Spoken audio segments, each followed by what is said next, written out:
My name is Natalie, and I was 35 years old the night my boyfriend told my entire family that they had ruined his life. He didn't whisper it. He didn't pull me aside. He didn't wait until we were alone. He said it over pot roast, warm bread, and my mother's best china, the plates she only used once a month when she wanted everything to feel normal.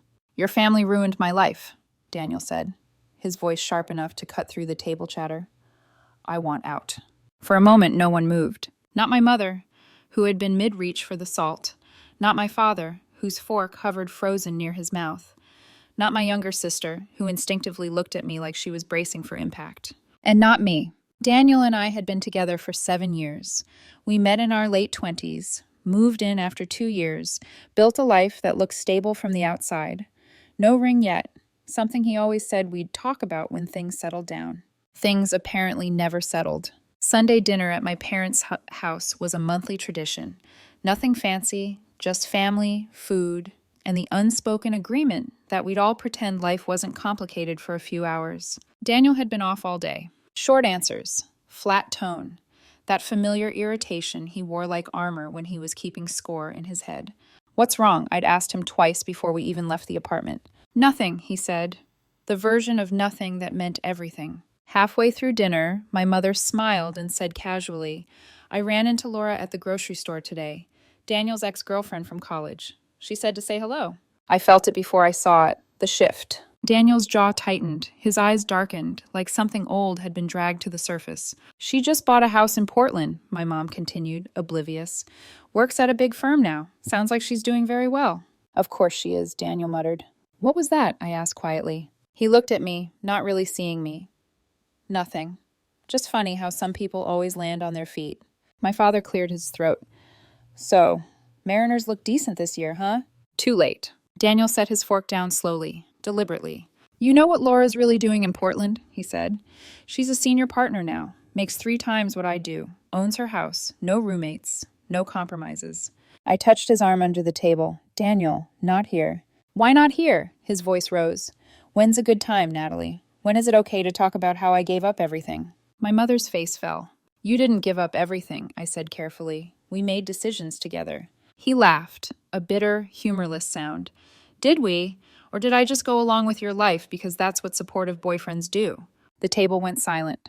I'm 34 years old, Daniel continued, louder now. Stuck in a job I hate. Living in a city I never wanted because you needed to be close to your family. Watching everyone else move on while I'm here. That's not fair, I said. You could have said something, anytime, in 7 years. I did, he snapped.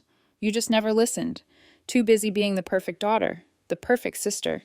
Miss Family Values who can't move more than 20 minutes from mommy and daddy. My mother flinched.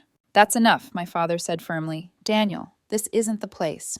Daniel stood up so fast his chair scraped loudly across the floor. Your family ruined my life, he said again, louder now. And I'm done. I want out. My mother started crying. My sister looked horrified, and inside me, something finally went still. All right, I said. Daniel blinked. What? All right, I repeated. If you want out, I'm not going to stop you. That's it? He demanded. You're not even going to fight? I reached into my purse, pulled out my phone, and dialed a number I'd had saved for 3 months. I put it on speaker. Natalie, the voice said, is this about the papers? The color drained from Daniel's face. Yes, I said calmly. Please file them tomorrow morning. The silence that followed was absolute. What papers? Daniel whispered. I looked at him steadily. Exit papers, I said, and you just made them official. We left my parents' house in silence. Not the calm kind, the heavy kind. Thick, suffocating, packed with words that were already too late. Daniel didn't turn the radio on, didn't reach for my hand, didn't apologize. His jaw stayed clenched the entire drive, eyes fixed on the road, like if he looked at me, something inside him might fracture completely. The moment we stepped into the apartment, he finally exploded. You had no right to do that, he snapped, tossing his keys onto the counter. Calling a lawyer in front of my face? In front of your family? That was humiliating. I slipped off my coat slowly, deliberately. I didn't ambush you, I said. You stood up at my parents' table and announced you wanted out of our relationship. That's different, he said, pacing. I was emotional. I didn't mean it like that. Yes, you did, I replied. You just didn't expect me to accept it. He ran a hand through his hair, frustration bleeding into something closer to panic. I don't understand, he said. When did you even talk to a lawyer? Why didn't I know? 3 months ago, I said. You didn't know because I didn't tell you. His head snapped up. 3 months? The same way you didn't tell me about the job interview in Portland. The room went still. What? He said. Your email was open on the laptop, I continued evenly. Senior operations role. Interview scheduled next month. Were you planning to tell me, or just tell me after you accepted? He stared at me, stunned, then defensive. I was exploring options.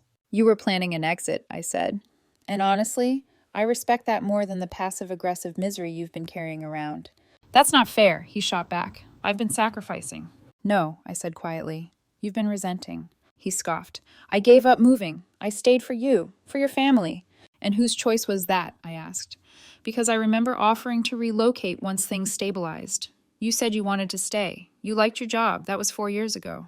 He opened his mouth, closed it. You didn't speak up, I continued. You kept score. Every dinner with my parents. Every plan you sighed through. Every comment about what you could have been. He sank onto the couch, suddenly drained. So what now? He asked. You file papers and that's it? That's generally how endings work, I said. 7 years, he muttered. Just gone. They were gone long before tonight, I replied. Tonight just made it public. He looked up at me then, really looked, and for the first time I saw fear flicker across his face. I never wanted it to end like this, he said. Then you shouldn't have ended it at my parents' dinner table, I answered. The silence stretched again. So, this is really happening, he said. I nodded once. Yes, I said, it is. And somewhere deep inside, the part of me that had been bracing for this moment for months finally exhaled. The papers were filed Monday morning. Daniel was served Tuesday afternoon at work. He called me 17 times. I didn't answer a single one. By the time he came home that night, I had already moved my things into the guest room. My suitcase was open on the bed, not because I was leaving, but because I was done pretending this was temporary. Natalie, he said through the closed door, we need to talk. Talk to my lawyer, I replied. Please, he said, his voice cracking. This is insane. We can work this out. You said you wanted out, I said. I'm giving you out. I was angry, he insisted. I didn't mean it. People always say that, like anger is a separate person who borrows your mouth and speaks without permission. I opened the door. Do you love me? I asked. He froze. Just for a second, but it was enough. Do you like our life together? I pressed. Another pause. Do you want to be with me? I asked finally. I don't know, he said. I'm confused. I've been confused for a long time. That hesitation told me everything I needed to know. Then this is the right thing, I said gently. You need space to figure out what you actually want. And what about you? He asked, voice shaking. I need to stop being with someone who resents me. I don't resent you, he said quickly. Yes, you do, I replied. Maybe not all the time, but enough that it poisoned everything else. He broke then. Not the angry tears I'd seen before, not the frustrated ones. These were scared tears, the kind that come when you realize you've stepped off something solid, and there's no ground underneath you anymore. What if I don't want this? He whispered. You already chose it, I said. You just didn't think I'd let you go. He stayed with a friend that night. 2 days later, I came home to find him packing a suitcase. Where are you going? I asked. My sister's place, he said, in Portland. Of course. The interview's next week, he added quietly. I'm still going. I figured, I said. He hesitated at the door, gripping the handle like it might anchor him. I'm sorry, he said, for what I said, for how I handled everything. You didn't deserve that. No, I agreed. I didn't. Do you hate me? I shook my head. I'm just disappointed, I said, in both of us, and in how long we let something broken keep pretending it was fine. He nodded, eyes red, then left. I watched from the window as his car disappeared down the street. That was the moment it stopped being theoretical. That was the moment it became real. The legal part moved faster than I expected. No kids, no house, just an apartment lease, shared furniture, and 7 years of emotional debris to divide. Daniel hired a lawyer after initially insisting we could handle this ourselves. That lasted exactly 3 days. The mediation was scheduled for a Tuesday afternoon. I arrived early. Daniel was already there when I walked in.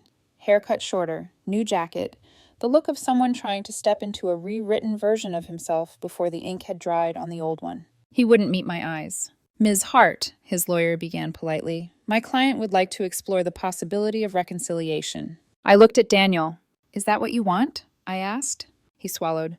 I think we ended things too quickly. Why? I asked.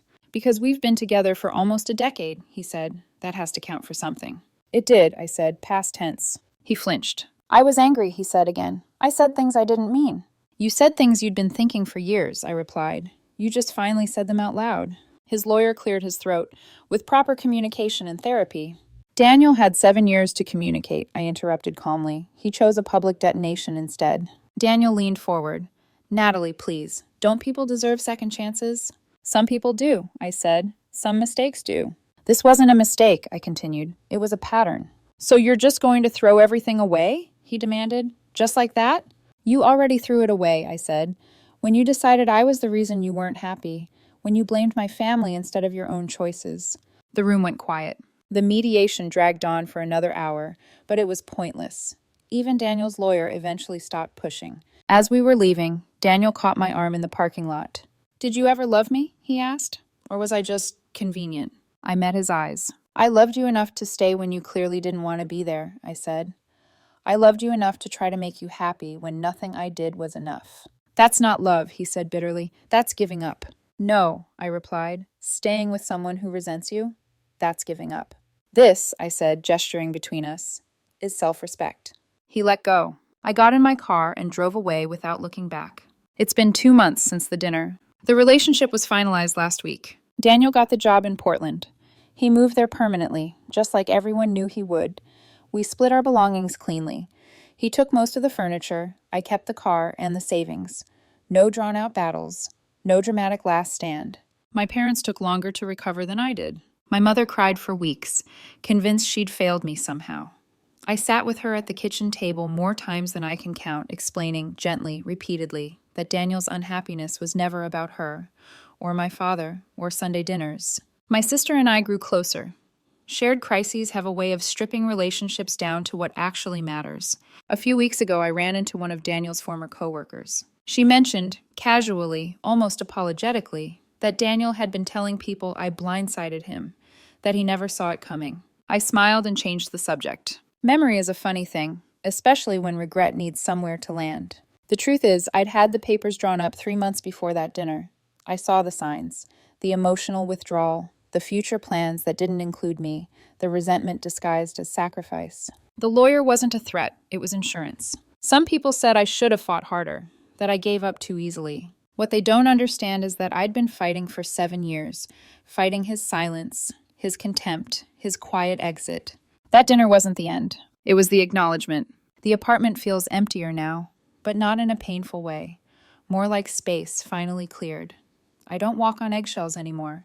I don't manage someone else's dissatisfaction or carry blame for a life they chose. Daniel texted me yesterday. I hope you're happy now. I didn't reply, but if I had, I would have said this. I'm not happy yet, but I'm finally headed in the right direction. Some endings aren't losses. They're releases.